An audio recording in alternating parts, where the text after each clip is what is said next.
So welcome back to Couch Collectibles. Hope you guys are having an awesome day. As always, let's start off with a 1958 wheat penny. Now we will get into the years 2000 on up as well, so we'll get more modern here as we go, but we're starting off in the 50s. This coin here was struck onto a defective planchet, which you can clearly see here in the images displayed.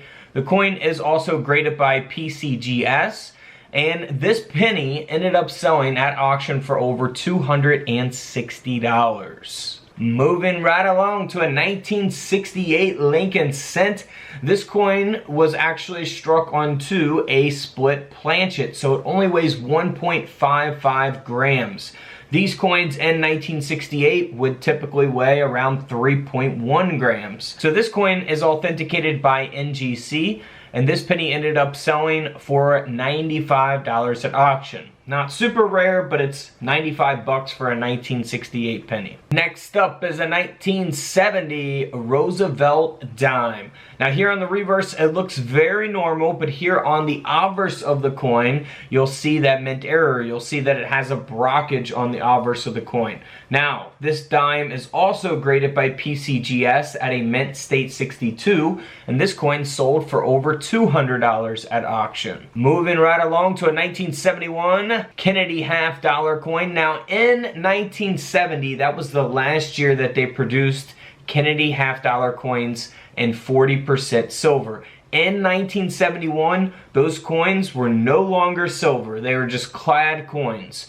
So this is a 1971 Kennedy half-dollar coin that was actually struck on a 40% silver planchet that they used in 1970 and, well, 1965 to 1970. So 1965 to 1970, those half dollars are 40% silver. 1964 and prior are 90% silver. 1971, not supposed to be silver, but this coin actually is silver. It weighs 11.59 grams, so you can weigh your half dollars, try to figure out if they're silver or not. You can look at the edge of the coin. You know, just looking at the surface of the coin, it's really easy to tell the difference between silver and clad coins.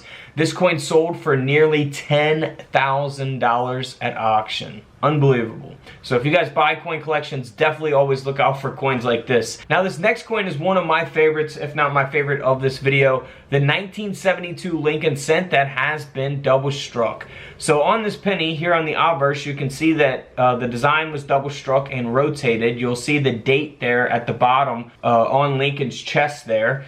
And here on the reverse, again, you'll see the reverse design double struck and rotated.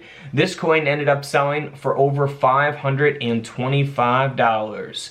Graded by NGC at a mint state 63. And let's move on here to another half-dollar coin from 1976, the Bicentennial half-dollar. That was just struck 5% off center, so you can see that they're clearly around the rim of the coin. This half-dollar coin ended up selling for around $100, authenticated there by NGC. Moving on to a 1977 Jefferson nickel. This coin here has a die cap, obverse die cap, and a reverse mirror brockage. So here on one side of the coin, you'll see the regular design of the Jefferson nickel, like any old Jefferson nickel, right? But here on the reverse of the coin, you'll see a mirrored image of that obverse design. You do not see the reverse design of the Jefferson nickel. Now that will make the coin extremely valuable. This coin ended up selling for over $2,600.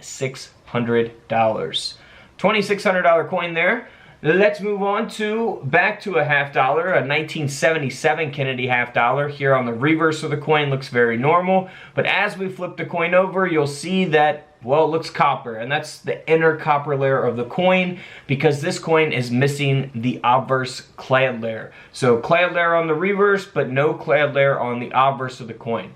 This coin graded by PCGS sold for over $500. Here's another half dollar. This is probably my favorite half dollar of this video. 1983 half dollar coin that has clashed and counter clashed dies, graded by NGC. So here on the obverse of the coin, you can see the feathers and the wings from the eagle of the reverse design of the coin. And as we flip the coin over, you can kind of see the lines of Kennedy there from the obverse design of the coin. So pretty cool die clash. You can look for die clashes on all kinds of different coins, even modern coins, of course.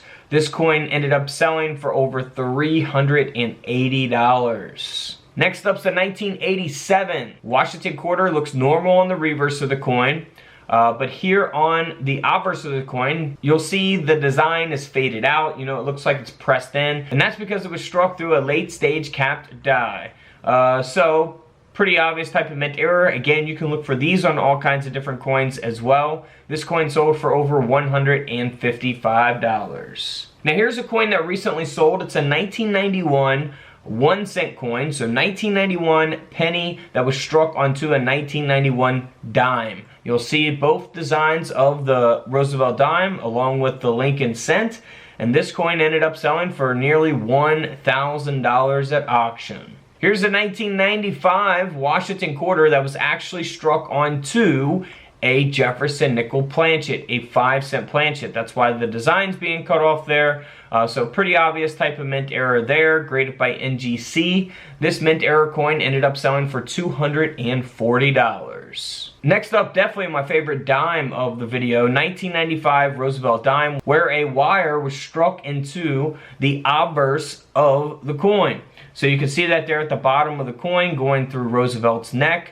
So you can look for, you know, this on all kinds of different coins. This is going to be rare to have or rare to find, of course. That's why they're called rare coins. But we have covered other coins with wires that have been struck into them. You know, coins that have been struck through cloth and all kinds of different things. This coin ended up selling for $110, graded by PCGS at an AU58. Next up is a 1998 Lincoln penny. This penny here has been double struck and has been broad struck. So again, pretty obvious type of mint error here. This coin, graded by Annex, ended up selling for a little over $200. Moving on to a 1999 Jefferson nickel that has a brockage and a misaligned die, which you can see around the rim of the coin.